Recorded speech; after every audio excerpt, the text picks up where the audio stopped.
Hello, good morning, नमस्कार, सभी का स्वागत है स्पिरिचुअलिटी मैटर्स अध्यात्म की और मेरे इस चैनल पे। आई होप सब अच्छा कर रहे होंगे अपनी लाइफ में, लाइफ को एंजॉय कर रहे होंगे, इन सत्रों का आनंद ले रहे होंगे जो हम निरंतर आपके लिए लेकर के आ रहे हैं, आपको सन्मार्ग से जोड़ रहे हैं, आपके अंदर अध्यात्म के प्रति बहुत सारा प्यार रुचि उत्पन्न कर रहे हैं। ये प्रयास इस चैनल का निरंतर रहा ही है। आज हम इस विषय जो हम विषय लेकर चल रहे थे, साक्षित्व ही शिवत्व है, इसके अंतिम पड़ाव पर आ चुके हैं। इस किताब का भी कह सकते हैं कि समाप्ति की ओर है। ठीक है, आज का सेशन करने के बाद ये पूरी किताब शिव सूत्र हमने कंप्लीट कर ली है। अगर आपने इनके सेशंस नहीं देखे हैं तो जाकर देखिए। एक बार में समझ में नहीं आता, बार बार देखिए, अपने जीवन में इसको उतारने के प्रयास करिए। बहुत सारा ज्ञान जो हम इस चैनल के माध्यम से आपको दे रहे हैं, इस ज्ञान से हम भी लाभ उठा पा रहे हैं। निरंतर हम वो सब करने की आ, अपेक्षा आपसे रखते हैं जो इस चैनल के माध्यम से आपको बताया जाता है। अगर आप मेडिटेशन करने को कहा जाता है, अगर नहीं करेंगे तो फिर उसका लाभ आपको नहीं मिल पाएगा। इसलिए जो कहा जाता है उसको धीरे धीरे ही स्टार्ट करिए, बट करिए ज़रूर। ठीक है, शुरू करते हैं आज का सेशन। Let's get started. तो देखिए, बड़े वृक्ष के नीचे पैदा होना मुश्किल भी है, इसलिए सभी वृक्ष अपनी अपनी तरकीबें खोजते हैं। तुम इनको इतना आसान मत समझना, वे सब काफ़ी कुशल और चालाक हैं। तुम उनको सीधा साधा मत समझना, संसार में कोई सीधा साधा हो ही नहीं सकता। तो ये मेरा भी मानना है कि वो जो इंटेलिजेंस, सुपर इंटेलिजेंस प्रकृति के द्वारा गिवन है कि कैसे क्या होना है, उन्हें पता है कि अपने बीज का कैसे संरक्षण करना है, कैसे क्या करना है, सब उन्हें पता है। इसीलिए यहाँ कहा जा रहा है संसार में कोई इतना सीधा साधा हो नहीं सकता। सीधा साधा हुआ कि मोक्ष यहाँ तो तिरछा ही हो सकता है। तिरछा होना यानी होने की शर्त है। यानी यहाँ जो हमें जिस की बात हम यहाँ पे कर रहे हैं, यानी कि यहाँ पे होने का मतलब ये है कि यहाँ पे इस जीवन को जीते हुए, है ना। कोई इतना आसान तो जीवन होता नहीं है, किसी का भी हो, बड़ा हो छोटा हो, अमीर हो गरीब हो, है ना, गोरा हो काला हो, सारी तरह की वैरायटीज आपको मिल जाती हैं। ठीक है, तो होता क्या है कि हम अपने अपने अकॉर्डिंग अपने अपने लोगों को चुन लेते हैं। हम अपने जैसा ही कोई ढूंढते रहते हैं कि हाँ ठीक है, ऐसा कोई मिल जाए तो जीवन बेहतर हो जाएगा, है ना। कह रहे वह वही यहाँ योग्यता है तो वृक्ष हजार। अगर तुम वृक्षों के संबंध में अध्ययन करो, तुम चकित हो जाओगे कि कैसे कैसे तरकीबें वृक्ष खोजते हैं। तितलियों के सहारे तितलियों को आकर्षित करते हैं, है ना। तितलियां सोचती होंगी शायद यह जो मधुर रस बह रहा है वृक्ष में उनके लिए है, वे भ्रांति में है, उनको केवल रिश्वत दी जा रही है। वृक्ष उनके पैरों में पंखों में अपने बीज को लगाकर भेज रहा है। हजार तरकीबें वृक्ष करना करेगा बचने की, और जब वृक्ष इतनी तरकीबें करता है, तुम कितनी ना करते होगे, तुम्हारी चालाकी का तो कोई अंत ही नहीं। तो यहाँ पे ओशो साफ साफ कह रहे हैं कि जब वृक्ष इतनी चालाकियां करते हैं, तो हम मनुष्य के अंदर कितनी चालाकियां हैं, कितनी चालाकियां हम अपने एग्जिस्टेंस को बनाए रखने के लिए करते हैं, है ना। मेन तो यही है ना कि रिप्रोडक्शन एंड मल्टीप्लिकेशन, हमारी आगे संतति आगे बढ़ती रहे, इसलिए ही सारा खेल प्रपंच रचा है। एक मनुष्य, एक पुरुष अगर उसके पूरे वीर कणों का उपयोग करे तो इस पूरी पृथ्वी पर जितनी जनसंख्या है एक पुरुष पैदा कर सकता है।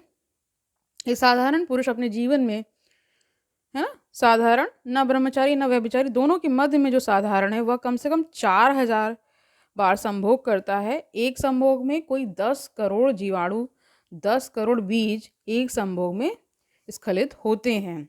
अगर उसके सभी बीज सफल हो जाएं, जो कि किसी दिन हो सकता है, अब तक तो नहीं हो सकता था क्योंकि स्त्री की सीमा है, क्षमता है, उसको 9 महीने लगेंगे एक बीज पके। तो एक स्त्री बहुत से बहुत 12-15, बहुत से बहुत 24 बच्चे पैदा कर सकती है, इसलिए सीमा है।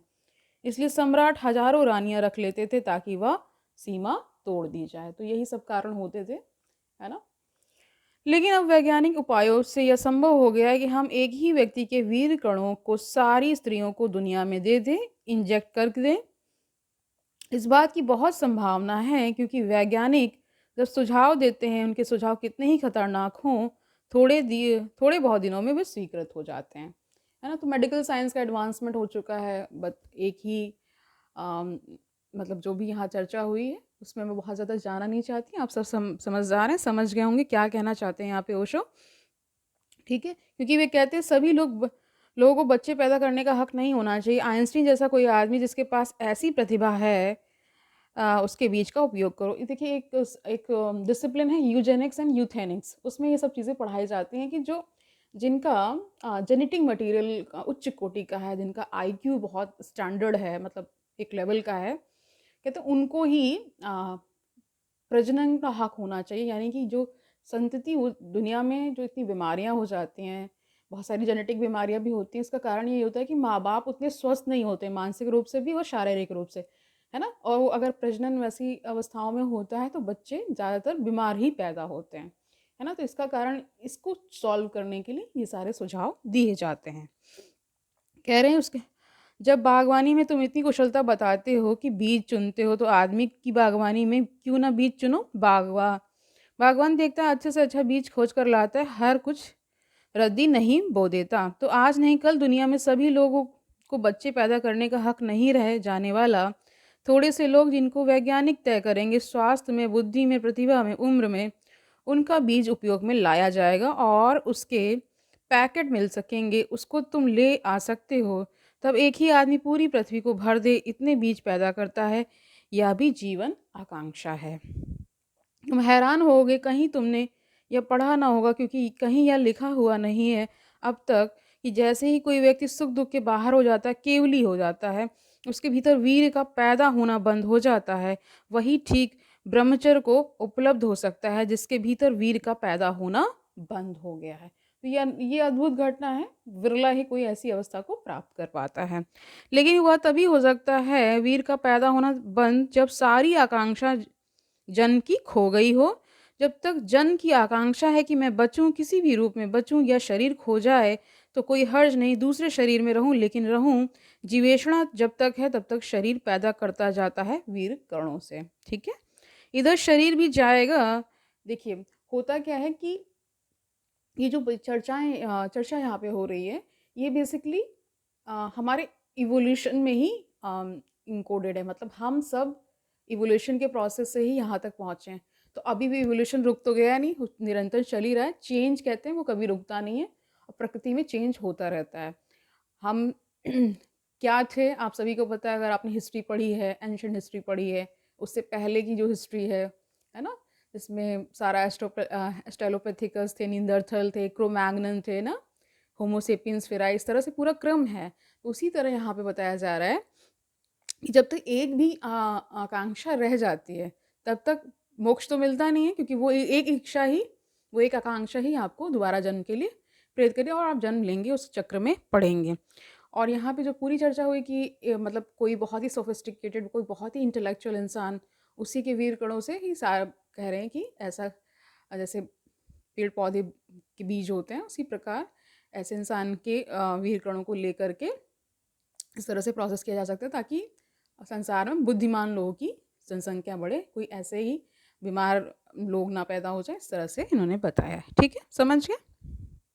कह रहे हैं इधर शरीर भी जिएगा, उधर तुम्हारी आत्मा भी वासनाग्रस्त नए गर्भ की खोज करती रहेगी। तुम तभी तक भटकोगे जब तक तुम सुख और दुख के साथ, है ना, अपने को एक समझे हो।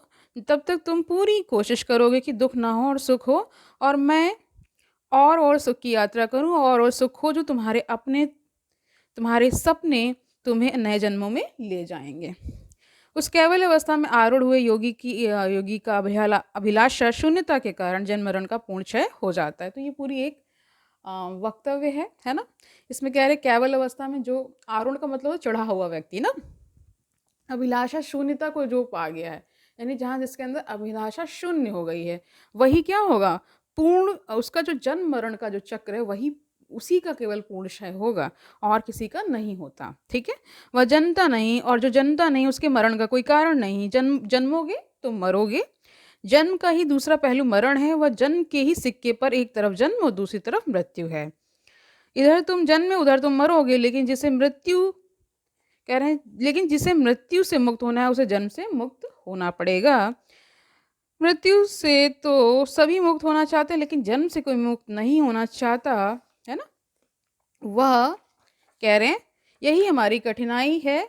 दुख से सभी मुक्त होना चाहते हैं, सुख से कोई मुक्त नहीं होना चाहता। जिस दिन तुम सुख से मुक्त होना चाहते हो, उस दिन तुम्हारे जीवन में क्रांति घटी, उस दिन तुम धार्मिक हुए। मुल्ला नसरुद्दीन पहली दफ़ा समुद्र की यात्रा पर गया, पहली दफ़ा जहाज में सवार हुआ, बड़ा बीमार हो गया, उल्टी वमन चक्कर, और एक दिन सुबह इतना घबरा गया।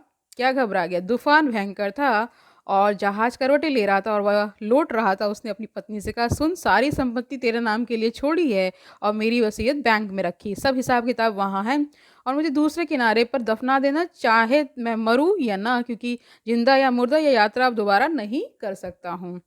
जिंदा या मुर्दा ये यात्रा अब दोबारा नहीं कर सकता हूँ। तू मुझे यह वहीं दफना आना और बाकी सब बैंक में वह तू संभाल लेना।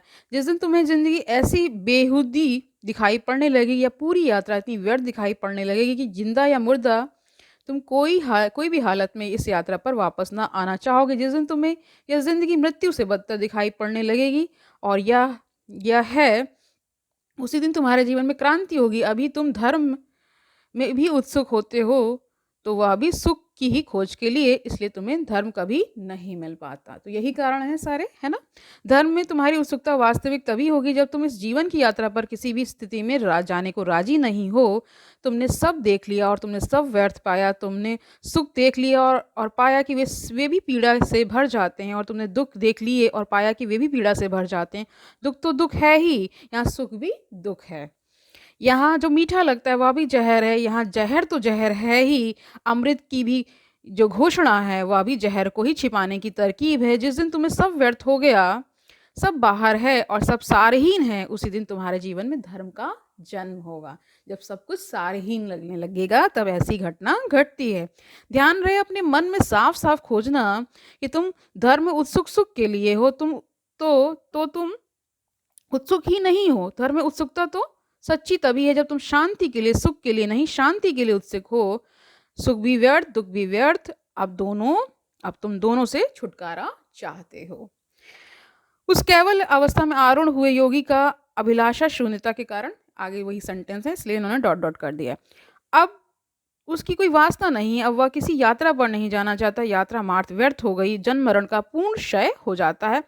ऐसा भूत कंचुकी विमुक्त पुरुष परम शिवरूप हो जाता है। वही ब्रह्म है, वही परमात्मा है। ऐसा भूत कंचुकी, यह शब्द बड़ा प्यारा है। भूत कंचुकी का अर्थ है पांचों तत्व जिनसे शरीर बना है, उसके लिए वस्त्र जैसे हो जाएं। जैसे वस्त्र आप बदलते हैं और नए वस्त्र पहन लेते हैं, उसी प्रकार हो जाए।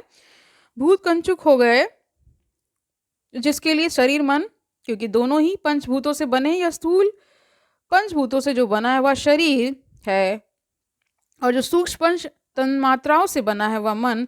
ये दोनों एक ही सूक्ष्म और स्थूल रूप हैं, मतलब एक के ही सूक्ष्म और स्थूल रूप हैं। स्थूल बाहर जो हमारा दिखता है ना ये, और सूक्ष्म जो दिखता नहीं है। ओके, ये दोनों ही जो वस्त्रों जैसे हो जाएं, और उसने अपने को पहचान लिया जो इन वस्त्रों के भीतर छुपा है।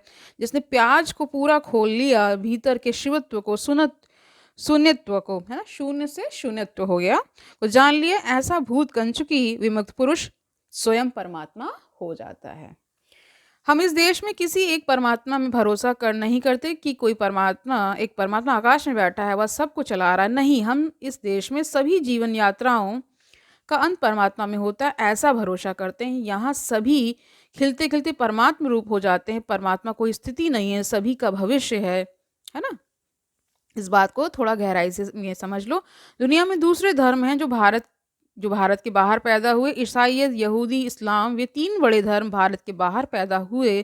तीन बड़े धर्म भारत में पैदा हुए, हिंदू, बौद्ध, जैन। इन दोनों के बीच एक बुनियादी फ़र्क है, और वह बुनियादी फ़र्क है कि यहूदी, ईसाई और इस्लाम परमात्मा को पीछे देखते हैं, आदि कारण की तरह उसने जगत को बनाया। हम परमात्मा को आगे देखते हैं, अंतिम फल की तरह। इससे बड़ा फ़र्क पड़ता है। उसने जगत को बनाया, हम परमात्मा को आगे देखते हैं अंतिम फल की तरह। इससे बड़ा फर्क पड़ता है ना, इससे बड़ा फर्क पड़ता है। क्या फर्क पड़ता है जान लीजिए। परमात्मा भविष्य है, अतीत नहीं। परमात्मा बीज नहीं है, फूल है। इसलिए हमने बुद्धों को फूल पर बिठाया है, कमल का फूल, सहस्त्र दल जिसके खिल गए हैं। अगर परमात्मा पीछे है, दुनिया को उसने बनाया, तो वह एक है, और तब दुनिया एक तरह की तानाशाही होगी, और इस दुनिया में मोक्ष घटित नहीं हो सकता, क्योंकि स्वतंत्रता कैसी जब तुम बनाए गए हो। देखिए बहुत सुंदर विचार है। फिर स्वतंत्रता नहीं रह जाएगी ना, चूज करने का फिर अधिकार नहीं रह जाता। बनाए हुए की कोई स्वतंत्रता होती है? जिस दिन बनाने वाला मिटाना चाहेगा मिटा देगा, जब वह बना सका तो मिटाने में क्या बाधा पड़ेगी? तब तुम खेल खिलौने हो, कठपुतली हो, कठपुतलियां हो, है ना? तब तुम्हारी आत्मा और स्वतंत्रता का कोई अर्थ नहीं है। इसलिए हम परमात्मा को सृष्टा की तरह नहीं देखते, हम परमात्मा को अंतिम निष्पत्ति की तरह देखते हैं। और तुम्हारा अंतिम विकास है तो परमात्मा विकास का प्रथम चरण ही अंतिम शिखर है। वह गौरी शंकर है, वह कैलाश है, वह आखिरी शिखर है जहाँ सभी चेतनाएं अंत पहुंच जाएंगी, जिस तरफ सभी की यात्रा चल रही। देर सबेर, कभी कभी देर सवेर लिखते हैं, कभी कभी देर अबेर भी लिख देते हैं, ठीक है। देर अबेर सभी को वहां पहुंच जाना है। तुम रोज रोज हो रहे हो परमात्मा, ठीक है। तुम रोज रोज हो रहे परमात्मा हो। तो परमात्मा कोई एक घटना नहीं है जो घट गई, परमात्मा एक प्रवाह है जो प्रतिपल घट रहा है। परमात्मा प्रतिक्षण प्रतिक्षण हो रहा है, वह तुम्हारे भीतर बढ़ रहा है। तुम परमात्मा के गर्भ हो, ठीक है। इसलिए यह शिव सूत्र पूरा होता है इस अंतिम बात पर। यही सारे शास्त्र पूरे होते हैं, तुमसे शुरू होते हैं, परमात्मा पर पूरे होते हैं। तुम जैसे अभी हो वह पहला चरण, तुम जैसे अंततः हो जाओगे वह अंतिम चरण। बीज की तरह तुम, वह तुम्हारा भटकाओ। वृक्ष की तरह तुम जब खिल जाओगे अपनी समग्रता में, वह तुम्हारी निष्पत्ति, वह तुम्हारा फुलफिलमेंट, वह तुम्हारा आप्त काम सब पूरा हो गया। फूल जब खिलता है तो वृक्ष के प्राण पूरे हो गए। उसके खिलने में वृक्ष ने अपनी पूरी सुगंध पा ली। वृक्ष जिस बीज के लिए पैदा हुआ था वह घटित हो गया। फूल के खिलते के साथ वृक्ष एक नृत्य से भर जाता है। उसका रोआ रोआ पुलकित है। वह व्यर्थ नहीं गया, सार्थक हुआ, फलीभूत हुआ, सुगंध सौंदर्य उसमें खिल गए। इसलिए शायद हम जब प्रेम में पड़ते हैं तो फूल को लोगों को देते हैं ना, जिससे हम प्रेम करते हैं उसको फूल प्रेषित करते हैं। इस तरह की बहुत सारी चीज़ें। और जब एक वृक्ष एक फूल के खिलने पर इतना आनंदित होता है तो समझिए जो कि क्षण भर टिकेगा और गिर जाएगा, जो फूल अभी खिला और सांझ के पहले मुरझा जाएगा, तो कितना आनंद है। जब कोई वर्धमान महावीर होता है जब फूल खिलता है, जब कोई गौतम सिद्धार्थ बुद्ध होता है जब फूल खिलता है, और ऐसा फूल जो कभी नहीं मुरझाएगा, उस फूल को ही हम शिवत्व कहते हैं, वही परमात्मा है। मंत्र का उपयोग करना ताकि तुम में जो व्यर्थ है वह कट जाए और जो तुम में सार्थक है वह निखर आए। मंत्र का उपयोग करना जिससे कि तुम जैसे तुम हो वह टूट जाए, बिखर जाए भूमि में, और तुम हो जो हो सकते हो वह अंकुरित हो जाए, ठीक है। तुम्हारे भीतर परमात्मा को छुपाए तुम चल रहे हो। संभाल कर चलना, सावधानी से चलना, जैसे गर्भिणी स्त्री संभल कर चलती है, यानी जो माँ मतलब प्रेग्नेंट वुमन है उसकी बात की जा रही है। गर्भिणी स्त्री संभल कर चलती है, वैसा साधक संभल कर चलता है, क्योंकि तुम्हारे ही जीवन का सवाल नहीं है। तुम्हारे भीतर सारे अस्तित्व ने दाव लगाया है, सारा अस्तित्व तुम्हारे भीतर खिलने को आतुर है। उत्तरदायित्व बहुत बड़ा है। बहुत सावधानी से संभाल कर होशपूर्वक एक एक कदम रखना, क्योंकि तुमसे परमात्मा का जन्म होना है। तो आज के लिए इतना ही रखते हैं। ये पूरा कंप्लीट हो गया है, ये पूरी किताब भी कंप्लीट हो गई है। तो आज के सेशन से हमने उसका थोड़ा सा क्रक्स बता देते हैं। पूरे सेशन जो चर्चा हमने की है उसका निचोड़ क्या है कि आपके ही अंदर वो परमात्मा छुपा हुआ है। उसी को धीरे धीरे क्या है, तपस्या है ना, ध्यान, इन सब के माध्यम से क्या करना, उसी को जाहिर करना है, जाहिर होना है। वो हो ही जाएगा जब आप उस स्थिति में पहुंचते हैं। और धीरे धीरे कह रहे हैं, ये भी बार बार इस बात पर उसको बार बार इस बात पर एम्फेसाइज कर रहे हैं कि जो जीवन में आपको घटता हुआ सब कुछ दिख रहा है वो होता रहे, कोई दिक्कत नहीं है, लेकिन आपको अपना लक्ष्य नहीं छोड़ना है। यानी कि कहा यह गया है कि सत्य की राह पर चलना है ना। कोई भी किसी से व्यामनस्य नहीं रखना है, किसी प्रकार के कोई ईर्ष्या, कोई द्वेष, ये सब नहीं करना है। केवल अपने लक्ष्य की ओर ध्यान रखना है। लक्ष्य क्या है, परमात्मा हो जाना, क्योंकि वो हम सबकी संभावना है ना। परमात्मा को कोई स्थिति नहीं बताया गया, वो संभावना ही बताई गई है। जब वो पूरा चक्र पूरा हो जाता है, यानी आप सारे उसमें टिक मार्क्स कर लेते हैं, तो आप वो हो जाते हैं। लास्ट में इस तरह कंक्लूड किया है, ठीक है। तो आज के लिए इतना ही रखते हैं। कल मिलते हैं, किसी नए विषय को लेकर के आएंगे, कुछ नया जानने का प्रयास करेंगे और अपने ज्ञान को निरंतर बढ़ाते रहेंगे। कल मिलते हैं, तब तक के लिए आनंद से रहिए, सुखपूर्वक अपना जीवन व्यतीत करिए, दूसरों को सुखी करिए, और ये भी याद रखिए कि ये ज्ञान कितना आवश्यक है। कल मिलते हैं, तब तक के लिए हरि ओम तत्सत।